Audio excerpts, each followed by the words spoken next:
நம்மளோட நாட்டில் இருக்கக்கூடிய மீட்பு பணி வீரர்கள் நம்மளோட வரி பணத்தில் இருந்து அவங்களுக்கு சம்பளமாக கொடுத்து ஒரு டிபார்ட்மெண்ட் ஆனதே அமைச்சு கொடுத்து எதற்காக எல்லா நாட்டிலையுமே இருக்காங்க இப்படியாக ஒரு வீரர்கள் அப்படின்னு பார்க்கும்போது, மக்களுக்கு ஏதாவது ஆபத்தான சுச்சுவேஷன் வருது அப்படின்னா அந்த இடத்துல இவங்க இறங்கி தன்னோட உயிரை பற்றி கூட துச்சமாக எண்ணி மக்களோட உயிரை முதற்கட்டமாக காப்பாற்றுவாங்க. அப்படியாக நிறைய வீரர்கள் நிறைய பேரை காப்பாற்றிருக்காங்க தன்னோட உயிரை பற்றி கூட யோசிக்காம.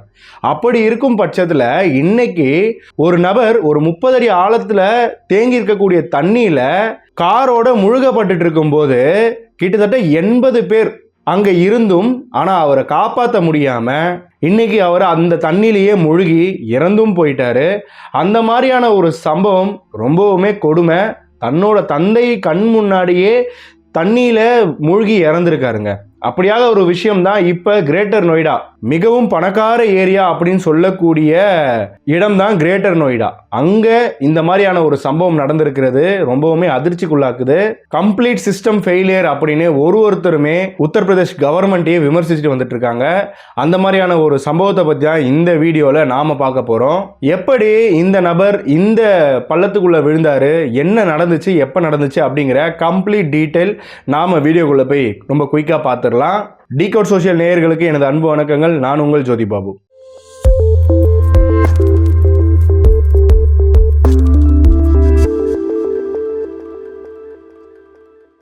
Anchor point design studio. நீங்க புதுசா ஸ்டார்ட் அப் பண்ணியிருக்கீங்க, ஆனால் உங்களுக்கு பெரிய ஏஜென்சி, அதாவது டிஜிட்டல் மார்க்கெட்டிங் ஏஜென்சியை ஹையர் பண்ணி உங்களால் அஃபோர்ட் பண்ண முடியல அப்படிங்கிற பட்சத்தில் நீங்கள் எங்களை மாதிரி ஃப்ரீலான்ஸ் டீம் எடுத்துக்கலாம். எங்ககிட்ட டிஜிட்டல் மார்க்கெட்டிங்க்கு தேவைப்படுற எல்லா சர்வீசஸுமே இருக்குது. ஸோ இந்த சர்வீசஸ் எல்லாமே அஃபோர்டபுள் ப்ரைஸஸில் கொடுத்துக்கிட்டு இருக்கோம். நீங்கள் புதுசாக ஸ்டார்ட் அப்பாக இருக்கீங்க அப்படின்னா நீங்களுமே இந்த கீழே இருக்க நம்பருக்கு கால் பண்ணலாம். அதே போல் நாங்கள் ஏஜென்சிக்குமே அவுட் சோர்சிங் பண்ணி கொடுத்துக்கிட்டு இருக்கோம். ஸோ நியூவாக ஸ்டார்ட் பண்ண டிஜிட்டல் மார்க்கெட்டிங் ஏஜென்சியாக இருந்தாலும் நீங்கள் எங்களுக்கு கால் பண்ணுங்க. நாங்கள் உங்களுக்கு அஃபோர்டபுள் ப்ரைஸில் கிராஃபிக் டிசைன்ல இருந்து வீடியோ எடிட்டிங்ல இருந்து வெப் டிசைனிங் இது போன்ற எல்லா டிஜிட்டல் மார்க்கெட்டிங் சர்வீசஸும் நாங்கள் அஃபோர்டபுள் ப்ரைஸஸில் கொடுத்துக்கிட்டு இருக்கோம். மேலும் விவரங்களுக்கு டிஸ்கிரிப்ஷனில் எங்களோட டீடைல்ஸ், போர்ட்ஃபோலியோ, அது மட்டும் இல்லாமல் கான்டாக்ட் நம்பரும் கொடுத்துருக்கேன்.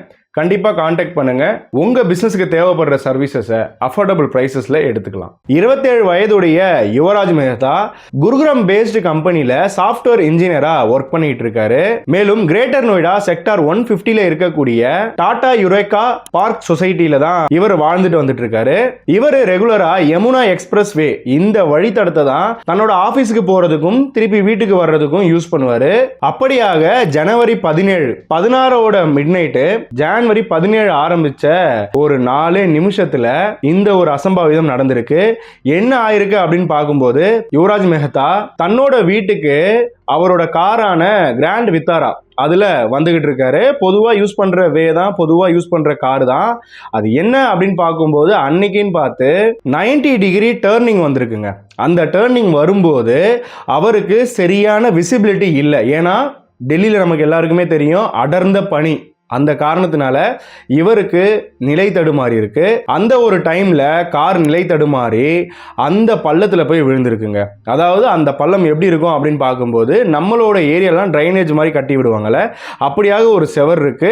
அதை தாண்டி பார்க்கும்போது ஒரு பெரிய குட்டை மாதிரி இருக்கு. அது எதற்காக தோண்டப்பட்டது அப்படின்னு பார்க்கும்போது, ஒரு பெரிய மால் கட்டுறதுக்காக, பேஸ்மெண்ட் போடுறதுக்காக தோண்டப்பட்ட ஒரு குழி. அந்த குழி தோண்டப்பட்டு ஆனா கட்டப்படலை. மேலும் அதுல மழை தண்ணி, டிரைனேஜ் தண்ணி, இந்த மாதிரியான தண்ணிகள் எல்லாம் போய் சேர்ந்து கிட்டத்தட்ட ஒரு குட்டை மாதிரியே காட்சி அளிக்குது. அது மட்டும் இல்லாம அந்த பள்ளம் 20 to 30 அடி ஆழம் இருக்கும் அப்படிங்கிறதும் சொல்லப்படுது. இந்த கார் வேகமா வந்ததுனால அது டர்னிங் அப்படிங்கறதுனால நிலை தடுமாறும் போது அங்க இருக்கக்கூடிய அந்த காங்கிரீட் வாலையை இடிச்சுக்கிட்டு தண்ணியில போய் விழுந்திருக்குங்க. பெரிய மால் கட்டுறதுக்காக, அது மட்டும் இல்லாம கமர்ஷியல் பிளாட் அப்படிங்கிறதுனால பெரிய அளவுல பள்ளம் தோண்டி இதை அப்படியே விட்டுருக்கானுங்க. அது மட்டும் இல்லாம அங்க ஒரு வார்னிங் சைன் இல்ல, பேரிகேட் இல்ல, ரெஃப்ளெக்டர் ஸ்டிக்கர் இல்ல, இது மாதிரி அப்படியே ஓப்பனா விட்டுருக்காங்க. அந்த ஏரியா பார்க்கும்போது நமக்கே பயமா இருக்கு. அவ்வளோ ஒரு டென்ஸ் ஃபாக், அவ்வளோ அடர்த்தியான பனி இருக்கு, அவ்வளோ இருட்டாவும் இருக்கு, புவர் லைட்டிங். அப்படி ஒரு எக்ஸ்பிரஸ் வேவையே லைட்டிங் இல்லாம வச்சிருக்காங்க அப்படின்னும் போது அரசாங்கம் என்ன பண்ணிக்கிட்டு இருக்கு அப்படிங்கறதே தெரியல.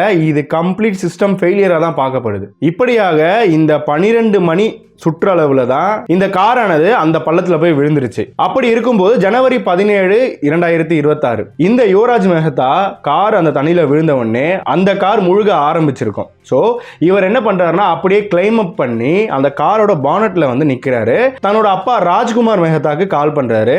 இது போல நான் வந்து பள்ளத்துல விழுந்துட்டேன், நான் இது போல இன்னும் உயிரோட தான் இருக்கேன், ஆனா பள்ளத்துல விழுந்துட்டு கார் முழுகிட்டு இருக்கு, எனக்கு சாகிறதுக்கான ஆசை இல்லை, என்னை எப்படியாவது வந்து காப்பாத்துங்கப்பா அப்படின்னு சொல்லி கதறி இருக்காருங்க மொபைல்லையே. உடனே அந்த ஸ்பாட்டுக்கு சிறிது நேரத்திலேயே யுவராஜோட அப்பா ராஜ்குமார் அந்த இடத்த போய் சேர்றாரு. 12:06 மணி அளவுலயே ராஜ்குமார் இது போல ஒரு இன்சிடென்ட் நடந்திருக்கு அப்படிங்கிறத 112க்கு கால் பண்ணி எமர்ஜென்சியா இன்ஃபர்மேஷனும் பண்ணிட்டாருங்க. 12:15 மணி அளவுல போலீசார் இந்த இடத்த வந்து சேர்றாங்க. மேலும் 12:30 மணி அளவுல தான் நாலேஜ் பார்க் போலீஸ் ஸ்டேஷன்ல இருக்கக்கூடிய பணியாட்கள் இருப்பாங்கல்ல, இந்த மாதிரி பள்ளம் தோன்றுது அந்த மாதிரியான ஆட்கள், அவங்க மூலியமா வந்து அடைகிறாங்க. இதையடுத்து ஃபயர் பிரிகேட் டீம் 12:50 அதாவது இந்த இன்சிடென்ட் நடந்த 50வது நிமிடத்துல ஃபயர் பிரிகேட் வந்து சேர்றாங்க. இப்போ வரைக்கும் போலீஸாரும் ஃபயர் டிபார்ட்மெண்ட்டும் வந்துட்டாங்க. அவங்க வச்சிருக்கக்கூடிய கிரேன், அவங்க வச்சிருக்கக்கூடிய போட், அது மட்டும் இல்லாமல் அவங்க வச்சிருக்கக்கூடிய ரோப் எல்லாம் போட்டு யூஸ் பண்ண பார்க்குறாங்க. இதில் ஒரு சிக்கலான விஷயம் என்ன அப்படின்னு கேட்கும்போது, இவங்க வச்சிட்டு இருக்கிற எல்லா விஷயமுமே 25 மீட்டர் வரைக்கும் தான் போகுது.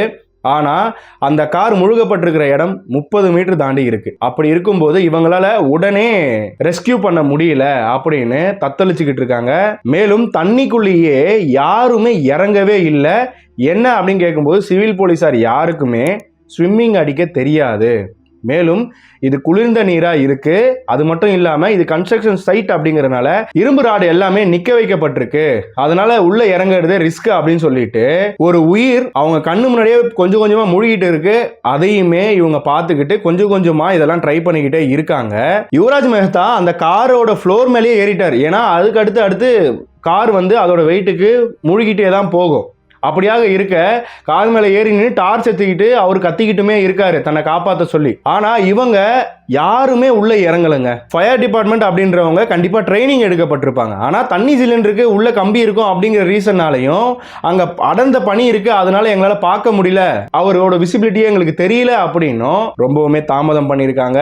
இதையடுத்து SDRF டீம் இந்த சம்பவம் நடந்த கிட்டத்தட்ட 1.25 மணி நேரம் கழிச்சு இந்த ஸ்பாட்டுக்கு வராங்க. அதற்கு அவங்க ஒரு காரணமும் சொன்னாங்க, அதை நம்ம பின்னாடி பார்ப்போம். இவங்களுமே வராங்க. அங்க இருக்கக்கூடிய அந்த சேற்று பகுதியை எல்லாமே கிளியர் அப் பண்ணி போட்டை உள்ள இறக்கிறதுக்கான வேலையை பார்த்துக்கிட்டு இருக்காங்க. இதற்கிடையில இப்ப வரைக்கும் இத்தனை ரெஸ்கியூ டீம் வந்துட்டாங்க, ஃபயர் டிபார்ட்மெண்ட், போலீசார் எல்லாருமே வந்துட்டாங்க. ஆனா யாருமே தண்ணிக்குள்ள இறங்கவே இல்லை. அப்படிங்கறதுனால கிட்டத்தட்ட 1:45 மணி அளவுல ஆன்லைன் பிளாட்ஃபார்ம்ல டெலிவரி பாயா ஒர்க் பண்ணக்கூடிய மொனிந்தர் அப்படின்னு சொல்லக்கூடிய ஒரு நபர் இந்த ராஜ்குமார் மெஹ்தா அவரோட கதறலை பார்த்து இந்த நபர் ஒரு சாதாரண மனுஷங்க, ஒரு டெலிவரி வேலை பார்க்கக்கூடிய அந்த மனிதன் தண்ணிக்குள்ள இறங்குறாரு. அது மட்டும் இல்லாம 30-45 நிமிடங்கள் வரைக்கும் அந்த குளிர்ந்த நீர்ல ரோப்பை மட்டும் கட்டி இறங்கி இந்த யுவராஜ் மெஹ்தாவை தேடி இருக்காரு. ஆனா அவருக்கு கிடைக்கல. பார்த்துக்கோங்க, மக்கள் அங்க பாதிக்கப்பட்டிருக்காங்க அப்படின்னா மக்களே வந்து காப்பாத்துறதுக்கு நமக்கு எதுக்கு ரெஸ்கியூ டீம்? இத்தனை பேர் இருந்தும் தனியாளா இந்த மொனிந்தர் இறங்கி இருக்காருங்க. இத்தனைக்கும் தன்னோட உயிரை பத்தி நினைக்கவே இல்லை. நாம ஆல்ரெடி பார்த்திருந்தோம், உள்ள கம்பிகள் இருக்கும், குளிர்ந்த நீரா இருக்கு, எங்களுக்கு ஸ்விம்மிங் தெரியாதுன்னு போலீசாரா அங்கிருந்து சொல்லிக்கிட்டு இருக்கும் போது இந்த நபர் தைரியமா அவரோட உயிரை கூட துச்சமா எண்ணி தைரியமா இறங்கி 30-45 நிமிடம் வரைக்கும் தேடி இருக்காரு அப்படின்னும் போது எவ்வளவு பெரிய விஷயம் இது. மேலும் இந்த மொனிந்தர் இறங்குறதுக்கு முன்னாடியே யுவராஜ் மெஹ்தாவோட குரல் கொஞ்சம் கொஞ்சமா கம்மியாயிடுச்சு. மேபி அவரோட குரலும் இல்லை, அந்த ஃபிளாஷ் லைட்டோட வெளிச்சமும் இல்லை. அந்த ஒரு ரீசன்னால மொனிந்தரால யுவராஜை கண்டுபிடிக்க முடியல. 1:55 மணி அளவில் NDRF டீம் வராங்க. ஸோ இவங்கெல்லாம் வந்ததுக்கு அப்புறமா தான் இந்த சேற்று பகுதியை நீக்கி போட்டானது இறக்கப்படுது. ஆனால் அதற்கு முன்னாடியே ஒரு தனி நபர் இறங்கி அங்கே தேடி முடிச்சிட்டாரு. 1:45 மணிக்கு முன்னாடியே யுவராஜ் மெஹ்தாவோட குரல் இல்லை, அவரோட ஃபிளாஷ் லைட்டுமே தெரியல. ஸோ அங்கே இருக்கக்கூடிய இந்த அடர்ந்த பனி காரணத்தினால அங்க யுவராஜ் முழுகி போன இடம் எந்த இடம் அப்படிங்கிறதே கண்டுபிடிக்க முடியல. ரொம்பவுமே சிரமமாயிடுச்சு. கிட்டத்தட்ட 1.5 மணி நேரமா என்னை காப்பாத்துங்கன்னு சொல்லி கதறிக்கிட்டு யுவராஜ் மெஹ்தாவோட அந்த கதறல் கொஞ்சம் கொஞ்சமா அடங்கி உயிர் போறத இங்க இருக்கிற ராஜ்குமார் மெஹ்தா உணர்ந்திருக்காரு அப்படின்னு தான் சொல்லணும். மேலும் இந்த பக்கம் 80 பேர்கிட்ட நிக்கிறாங்க. ஆனா அங்க இருக்கிற ஒருத்தரை காப்பாற்ற முடியாத ஒரு அவல நிலை தான் இன்னைக்கு நடந்திருக்குங்க. மேலும் இந்த போட்டை இறக்கி தேடுறாங்க 4:30 மணி வரையும் தேடுறாங்க. 4:30 மணி வரையும் தேடி யுவராஜ் மெஹ்தாவோட உடலை மட்டும்தான் மீட்டெடுத்தாங்க. அவரை உயிரோட மீட்டெடுக்க முடியல. ஆமாங்க, யுவராஜ் மெஹ்தா இறந்துட்டாரு. மேலும் இந்த யுவராஜ் மெஹ்தா ஓட்டிட்டு வந்த அந்த கார் ஜனவரி 17 ஈவினிங் 6:30 மணிக்கு தான் அந்த பள்ளத்திலிருந்தே வெளியே எடுத்திருக்காங்க. மேலும் மீட்பு பணியானது உரிய நேரத்தில் வரல, உரிய நேரத்தில் தகுந்த ஆக்ஷன் எடுக்கல அப்படிங்கிறது தான் ராஜ்குமார் மெஹ்தா, அதாவது யுவராஜோட அப்பா குற்றம் சாட்டுறாரு. இத்தனை டிபார்ட்மெண்ட் வந்தும் இத்தனை பேருக்கு ட்ரைனிங்கும் கொடுத்துருக்காங்க, இத்தனை பேருக்கு சம்பளம் கொடுத்துட்டு இருக்காங்க. யாரோட வரி பணத்தில் அப்படின்னு பார்க்கும்போது மக்களோட வரி பணத்தில் இப்படி ஒரு டிபார்ட்மெண்ட் அமைச்சு கொடுத்துருக்காங்க. அப்படின்னும் போது ஒரு நபரை அங்கே காப்பாற்ற முடியல அப்படிங்கிறது எவ்வளோ பெரிய அவல நிலை அப்படிங்கிறது நீங்க யோசிக்கணும். இப்ப இந்த கார்ல இந்த நபர் ஒருத்தர் மட்டும் போயிருந்தாரு அப்படிங்கறனால இந்த ஒரு நபர் சிக்கிட்டாரு. ஓகே, இதே அந்த கார்ல ஒரு 4-5 பேர் போயிருக்காங்க அப்படின்னா அந்த 4-5 பேரோட கதை என்னதான் ஆயிருக்குங்க. அந்த 4-5 பேருமே முழுகி இறக்குற வரைக்கும் இவங்க யாருமே தண்ணியில் இறங்கி இருக்க மாட்டாங்களா? ஸ்பெஷல் ட்ரைனிங் கொடுக்கும்போது ஸ்விம்மிங் கூடவா தெரியாம இருக்கும்? ஏன் ஒரு சாதாரண மனிதன் தண்ணியில இறங்கும் போது ஸ்பெஷல் ட்ரெயின்டு ஆர்ம்டு ஆஃபீஸர்ஸால ஏன் இறங்க முடியலை? இப்படியாக பல கேள்விகள் அங்கே இருக்கக்கூடிய மக்கள், மீடியாக்கள், செய்தி ஊடகங்கள்னு நிறைய கேள்விகள் எழுப்பிட்டு வராங்க. மேலும் பல கேள்விகளை நம்ம பார்ப்போம். இவ்வளவு ஆபத்தான ஏரியா அப்படிங்கிறது தெரியுது. எவ்வளவு ஆபத்தான ஏரியா? இந்த கார் இப்போதானப்பா முழுகி இருக்கு, அதுக்குள்ள ஏன்பா அது ஆபத்தான ஏரியா அப்படின்னு சொல்றீங்க அப்படின்னு கேட்டீங்கன்னா, ஒரு அவ்வளோ பெரிய பள்ளம் இருக்கு. அங்க தடுப்பு சுவர், அதாவது ஒரு ஆள் ஹைட்டுக்கோ ஒரு 5 அடி 6 அடிக்காவது சுவர் இருக்கணும். அப்படியாக சுவர் எதுவுமே இல்லை. மேலும் ஒரு வாரத்துக்கு முன்னாடி, இந்த சம்பவம் நடந்த ஒரு வாரத்துக்கு முன்னாடி தான் ஒரு லாரியானது இதே போல விபத்துக்குள்ளாயிருக்கு. ஆனா லாரிங்கிறதுனால அந்த கால்வாய் கான்கிரீட்லயே இடிச்சு மோதி நின்றுச்சு. ஏன்னா அந்த கால்வாயோட கான்கிரீட் ஆனது அந்த டயர் சைஸுக்கு தான் இருக்கு. ஓகேங்களா? அந்த அதாவது ரோட்டோட ரோடா இருக்குன்னும் போது அங்கே நின்று அப்படியே நின்றுச்சு. அப்படி இல்லைன்னா அந்த லாரியுமே போய் மூழ்கி தானே இருக்கும். அதிர்ஷ்டவசமா அங்க இருக்கக்கூடிய லோக்கல் மக்களால அந்த லாரியோட டிரைவர் காப்பாற்றப்பட்டார். அவர் போய் தண்ணியிலையும் விழவும் இல்லை. இப்படி ஒரு விஷயம் நடந்திருக்கு அப்படின்னும் போது ஒரே ஒரு வாரத்துல பேரிகேட் எடுத்துட்டு வந்து வைக்க முடியாதா? ஒரு ரெஃப்ளெக்டர் ஸ்டிக்கர் ஒட்ட முடியாதா? மெட்ரோ ரயிலுக்கு இப்ப நம்ம பார்க்கிறோம் எத்தனையோ இரும்பு தடுப்பான்கள் வைக்கிறாங்க. அந்த ஒரு தடுப்பான் கூட வைக்க முடியலையா? இது யாரோட தப்பு? முதல்ல இந்த பள்ளத்தை தோண்டி அதை அப்படியே விட்ட அந்த பில்டர்ஸோட தப்பு. அரெஸ்ட் பண்ணப்பட்டுட்டாங்க. ஓகே, இந்த விபத்து நடந்தப்போவே ஏன் அவங்க அரெஸ்ட் பண்ணப்படலை? ஒரு உயிர் போனாதான் அரெஸ்ட் நடக்குமா, ஆக்ஷன் எடுக்கப்படுமா அப்படிங்கிறதும் இப்போ ஒரு கேள்விகளா இருக்கு. மேலும் யுவராஜ் மெஹ்தாவோட அட்டாப்சி ரிப்போர்ட் வருது. அதுல இவர் மூச்சு திணறல் ஏற்பட்டிருக்கு. அது மட்டும் இல்லாம அந்த டைம்ல அவருக்கு கார்டியக் அரெஸ்ட் கூட வந்திருக்காங்க. மேபி எனக்கு தெரிஞ்சு அந்த மனுஷன் கத்தியே பயத்திலேயே ஹார்ட் அட்டாக் வந்திருக்கோங்க அந்த மனுஷனுக்கு. ஏன்னா நம்மளோட சாவு நம்மளோட காலு கீழே இருக்கு, இன்னும் கொஞ்சம் முழுங்கினா நம்ம அவ்வளோதான் அப்படின்னு நினைக்கும் போது அந்த ஒரு நிமிடம் எப்படி இருக்கும், எவ்வளோ ஒரு திக் நிமிடமா இருக்கும் அப்படிங்கிறத யோசிச்சு பாருங்க. இந்த போலீஸார் வந்தபோது நீச்சல் தெரியலன்னு சொல்றாங்க. எப்பா போலீஸ் ட்ரைனிங் இதை கூட சொல்லி கொடுக்க மாட்டாங்களா அப்படின்னு சில பேர் கேள்விகள் கேட்டாலும், போலீஸ் ட்ரைனிங்ல சொல்லி கொடுக்கப்படலைனாலும் இப்போ இருக்கிற நிறைய பேருக்கு கண்டிப்பா ஸ்விம்மிங் அப்படிங்கிறத கத்துருப்பாங்கங்க. எல்லாருமே சின்ன வயசுலேயே கற்றுக் கொடுக்குறாங்க. சில பேர் வளர்ந்ததுக்கு அப்புறமாவும் கற்றுக்குறாங்க. அப்படி இருக்கும்போது அந்த மாதிரியான ஒரு வாய்ப்பே அங்கே இருக்கக்கூடிய 80 போலீஸாரோ இல்லை 80 என்டிஆர்எஃப் எஸ்டிஆர்எஃப் ஆஃபீஸர் யாருக்குமே அந்த வாய்ப்பு கிடைக்கலையா? மீட்பு பணி வீரர்களுக்கு ஸ்விம்மிங் தெரிஞ்சிருக்கும், ஆனால் சிவில் போலீஸாருக்கு தெரியல அப்படிங்கிற ஒரு ஸ்டேட்மெண்ட் ஆனது வருது. அப்படின்னும் போது இது எந்த வகையில் எடுத்துக்கிறது, எந்த வகையில் ஒரு அவலநிலையாக இருக்குது அப்படிங்கிறத நீங்களே யோசிங்க. மேலும் அங்கே இருக்கக்கூடிய தண்ணி ஜில்லுன்னு இருக்கும், அங்க விசிபிலிட்டியே ஜீரோவா இருக்கு, அங்க கம்பிகள் இருக்கு அப்படிங்கிற காரணத்தினாலலாம் இறங்காம இருந்திருக்காங்க பாருங்க. என்ன சொல்றதுன்னே தெரியலங்க. இப்படியாக இத்தனை பேர் அங்க இருந்தும் ஒரே ஒரு நபரை காப்பாற்ற முடியல அப்படிங்கிறது நாட்டிற்கே வெக்கக்கேடு அப்படின்னு தாங்க சொல்லணும். மேலும் என்டிஆர்எஃப் டீம் அவங்களோட பேஸ் காசியாபாத்ல இருக்கிறதாகவும் அடர்ந்த பணியின் காரணத்தினால தான் நாங்கள் வரவே லேட் ஆயிடுச்சு, அது மட்டும் இல்லாமல் அந்த நபர் எங்கே இருக்காரு அப்படிங்கிறது ஜீரோ விசிபிலிட்டியாக இருக்கிற காரணத்தினால தான் மீட்பு பணி தோல்வி அடைஞ்சிச்சு. ஆனால் எங்கள் டீம் ரொம்ப பெஸ்ட்டாக தான் ட்ரை பண்ணாங்க.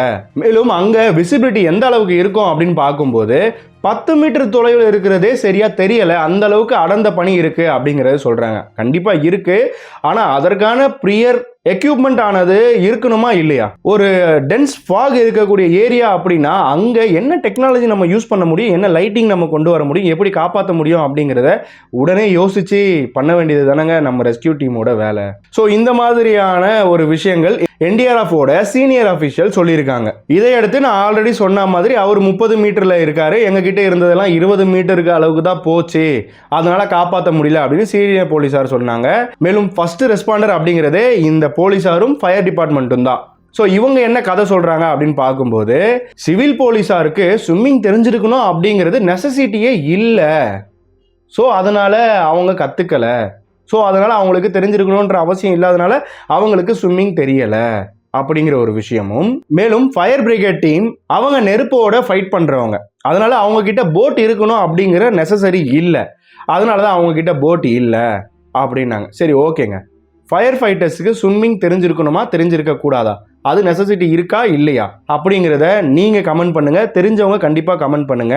இந்த ஒரு சம்பவத்துல இருந்து எல்லாருமே தப்பிக்கிறதுக்கு சொல்லக்கூடிய ஒரே ஒரு விஷயம் என்ன அப்படின்னு கேட்கும்போது, ஸ்விம்மிங் தெரியாது, அதனால தான் ரெஸ்கியூ டீமுக்கு வெயிட் பண்ணிக்கிட்டு இருந்தோம். ஓகே, ஆனால் அங்கே இருக்கக்கூடிய மக்கள் சொல்கிறது என்ன அப்படின்னு பார்க்கும்போது, அங்கே கம்பிகள் நிறையா இருக்கும், மேலும் குளிர்ந்த நீராக இருக்குது, அதனால் நாங்கள் இறங்க மாட்டோம்னு சொல்லி தான் ரொம்ப நேரமாக டைம் வேஸ்ட் பண்ணாங்க ரெஸ்கியூ பண்ணாமல் அப்படிங்கிறது அங்கே இருக்கிற மக்கள் சொல்கிறதா தகவல்கள் பார்க்க முடியுது. இப்படியாக ஒரு உயிரிழப்பு அப்படிங்கிறது ஆயிடுச்சு. ஆனால் அதற்கு பின்னாடி இப்போது கேஸ் எஃப்ஐஆர் ஆனது ஃபைல் பண்ணப்பட்டது அவங்க அப்பாவால். ஆனால் ஒரு டிபார்ட்மெண்ட்டுமே இந்த மாதிரியான விஷயங்கள் சொல்லி அவங்க சைடில் இருக்க நியாயத்தை எடுத்து முன் வைக்கிறாங்க. ஆனால் என்னதான் இப்போ எடுத்து முன் வச்சாலும் ஒரு உயிர் போனது தானே. இன்னொரு விஷயம், இதே பள்ளத்தில் ஒரு பஸ் மாட்டியிருந்தா அவங்களோட நிலை என்னவா இருக்கும் அப்படிங்கிறத யோசிச்சு பாருங்க. அப்போ எவ்வளோ ஒரு டேஞ்சரஸான பிளேஸாக அது இருந்திருக்கு. அங்கே இருக்கக்கூடிய உள்ளூர் அதிகாரிகளோ அங்கே இருக்கக்கூடிய சேஃப்டி ஆஃபீஸர்ஸோ யாருமே கரெக்டாக செயல்படலை அப்படிங்கிறது மிக தெளிவாக தெரியுது. அவ்வளோ பெரிய எக்ஸ்பிரஸ்வே அப்படின்னும் போது அங்கே கரெக்டான லைட்டிங் இருக்கணும், லைட்டிங் இல்லை. இப்படியாக ஒரு பள்ளம் தோண்டப்பட்டிருக்கு அப்படின்னா பேரிகேட் இருக்கணும், அதுவும் இல்லை. ரெஃப்ளெக்டர் போட்டு இருக்கணும், அதுவும் இல்லை. இப்படியாக ஒரு பள்ளம் இருக்கு அப்படின்னா அந்த பள்ளத்தை ஏன் மூடவில்லை அப்படின்னு கேள்வி கேட்கறதுக்கும் அங்கே ஆள் இல்லை. இவ்வளோ பெரிய பள்ளம் அப்படிங்கிறது எவ்வளோ பெரிய ஆபத்து, அதுவும் ரோட்டுக்கு ரொம்ப பக்கத்திலே இருக்குங்க.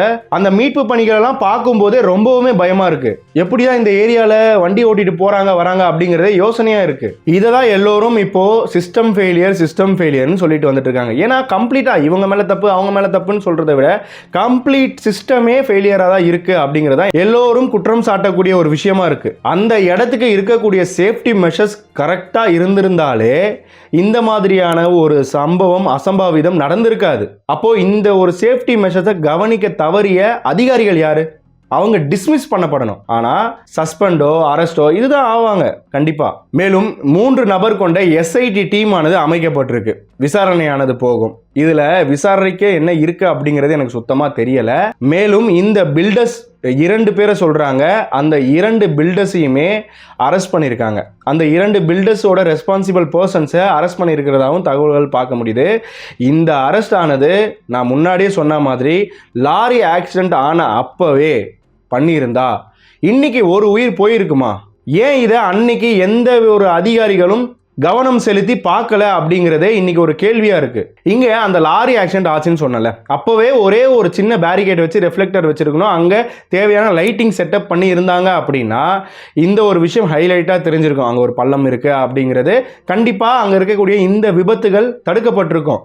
ஆனா அந்த லாரியை மட்டும் அகற்றிட்டு அந்த இடத்த அப்படியே விட்டுருக்காங்க. ஏன் அன்னைக்கே அந்த பில்டரை அரெஸ்ட் பண்ணல? ஏன் அன்னைக்கே அதிகாரிகள் யாருமே இந்த இடத்த ஆய்வு பண்ணல? ஆனால் இப்போ ஆய்வு பண்ணுறாங்க, இப்போ அங்கே பேரிகேட் போடுறாங்க, இப்போ ரெஃப்ளெக்டர் ஸ்டிக்கர் ஓட்டுறாங்க. என்னங்க இது?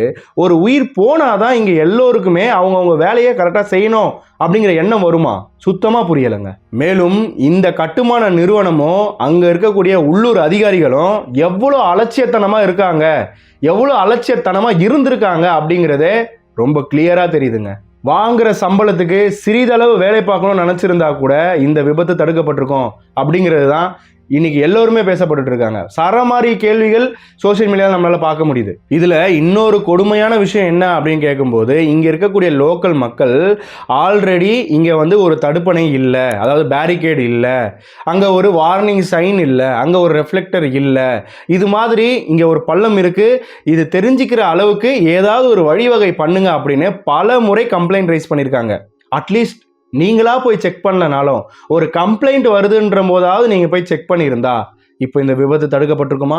அது மட்டும் இல்லாமல் ஒரு வாரத்துக்கு முன்னாடி இங்கே ஒரு லாரி ஆக்சிடென்ட் ஆச்சுன்னு சொல்லியிருந்தேன்ல, அப்போவுமே இந்த மாதிரி ஒரு ஆக்சிடென்ட் ஆயிடுச்சு, இந்த ஆக்சிடென்ட்டுக்கு இந்த பள்ளம் தான் காரணம், இங்கே வந்து லைட்டிங் புவராக இருக்குது, இங்கே இந்த போர்டு இல்லை, பேரிகேட் இல்லை அப்படிங்கிறத அப்போவுமே மக்கள் அங்கே சொல்லியிருக்காங்க. ஆனாலுமே இந்த அதிகாரிகள் அலட்சியத்தனமாக தான் இருந்திருக்காங்க அப்படிங்கிறதுக்கு இப்போ நடந்த இந்த விபத்து, இந்த சம்பவம் ஒரு பெரிய எடுத்துக்காட்டாக இருக்குங்க. இந்த மாதிரியான விஷயங்கள் எல்லாமே இப்போ அங்கே இருக்கிற லோக்கல் மக்கள் எல்லாமே மீடியா கிட்ட சொல்லிக்கிட்டு இருக்காங்க. இப்போ இவங்களுமே சொல்லலை அப்படின்னா இந்த விஷயம் வெளியே வந்திருக்காது. யார் மேலே தப்பு அப்படிங்கிறத ஜட்ஜ் பண்ணவும் முடியாது. இதில் யார் மேலேயும் தப்பு, யார் மேலேயும் கரெக்டுங்கிறத விட அவங்களோட வேலையை கரெக்டாக பார்த்துருந்தாலே இந்த விபத்தானது தடுக்கப்பட்டிருக்கும் அப்படிங்கிறதா இன்னைக்கு எல்லாரும் சொல்லக்கூடிய ஒரு விஷயமா இருக்குங்க. நான் ஆல்ரெடி சொன்ன மாதிரி இப்போ இந்த விபத்து நடந்ததுக்கு பிறகுதான் இங்கே லைட்டிங்கு, இந்த பேரிகேடு, இந்த ரெஃப்ளெக்ஷன் ஸ்டிக்கர், அதாவது அங்கே சேஃப்டி மெஷர்ஸ் என்னெல்லாம் எடுக்கணுமோ அதை இப்போதான் எடுத்துக்கிட்டு இருக்காங்க அப்படிங்கிற தகவல்கள் நம்மளால் பார்க்க முடியுது. இதுதான் நான் ஆல்ரெடி கேட்குறேன், ஒரு உயிர் போனாதான் இந்த மாதிரியான மெஷர்ஸ்லாம் எடுக்கணுமா? ஏன் முன்னாடியே அதிகாரிகள் யாருமே பார்க்கல? மேலும் இன்னொரு விஷயங்க, இந்த மாதிரி எங்கெங்கெல்லாம் சைட்டில் தோண்டப்பட்ட பள்ளம் மூடப்படாமல் இருக்குது, ரொம்ப டேஞ்சரஸ் பகுதியாக இருக்கோ அங்கெல்லாம் ஆய்வு மேற்கொள்ளணும்னு சொல்லிட்டு இப்போ தான் ஆர்டர் பாஸ் பண்ணியிருக்காங்க. இது எனக்கு ஒன்றுமே புரியலைங்க. ஒரு உயிர் போனாதான் எல்லாரோட வேலையுமே கரெக்டாக நடக்குமா? தண்ணீர் குழாய்க்காக தோண்டின பள்ளத்தில் சுஜின் அப்படிங்கிற ஒரு குழந்தை விழுந்து இறந்துட்டாங்க. அப்போதான் இந்த மாதிரியான பள்ளங்கள் எங்கெங்கெல்லாம் மூடப்படாமல் இருக்கோ எல்லாத்தையும் மூடுங்க அப்படின்னு சொல்லிட்டு ஒரு ஆர்டர் ஆனது பாஸ் ஆச்சு. அதே போல தான் இப்போ நடக்குதுங்க. எனக்கு அதனால தான் நான் கேட்குறேன், ஒரு உயிர் போனாதான் இந்த மாதிரியான விஷயங்கள்லாம் சரிபார்க்கப்படுமா அப்படிங்கிறது. சீக்கிரம் இந்த மாதிரியான மறுபடியும் ஒரு அசம்பாவிதம் நடக்காம இந்த மாதிரியான ஆய்வுகள் அந்த கிரேட்டர் நொய்டால மட்டும் இல்லாம எல்லா ஏரியால இருக்கக்கூடிய கன்ஸ்ட்ரக்ஷன் சைட்ல இந்த மாதிரியான பிரச்சனைகள் இருக்கா, பள்ளங்கள் ஓப்பன்ல இருக்கா அப்படிங்கிறத எல்லா அரசாங்கமே செக் பண்ணுவாங்க, எல்லா ஏரியாலுமே செக் பண்ணணும் அப்படிங்கிறத நான் கோரிக்கையா வைக்கிறேன். இந்த மாதிரி மறுபடியும் ஒரு விபத்து நடக்காம தடுப்போம். நம்ம சேனல் இன்னும் சப்ஸ்கிரைப் பண்ணாதவங்க சப்ஸ்கிரைப் பண்ணிக்கோங்க. மேலும் அந்த பெல் ஐக்கானையுமே ஆல்ல போட்டுக்கோங்க. அப்போதான் நான் போடுற இந்த மாதிரியான வீடியோஸ் எல்லாமே உங்களை தேடி நோட்டிஃபிகேஷன்ஸாக வரும். மேலும் இந்த இன்சிடென்ட்டை பற்றின உங்களோட கருத்துக்களை கமெண்ட் பாக்ஸில் ட்ராப் பண்ணுங்க. மேலும் இந்த வீடியோவை உங்கள் ஃப்ரெண்ட்ஸ் அண்ட் ஃபேமிலிஸுக்கும் ஷேர் பண்ணுங்க. மேலும் பல டாபிக் இது போல் நம்ம டிஸ்கஸ் பண்ண இருக்கோம். மற்றும் ஒரு வீடியோவில் சந்திக்கலாம். தொடர்ந்து இணைந்திருங்கள். நான் உங்கள் ஜோதி பாபு. நன்றி.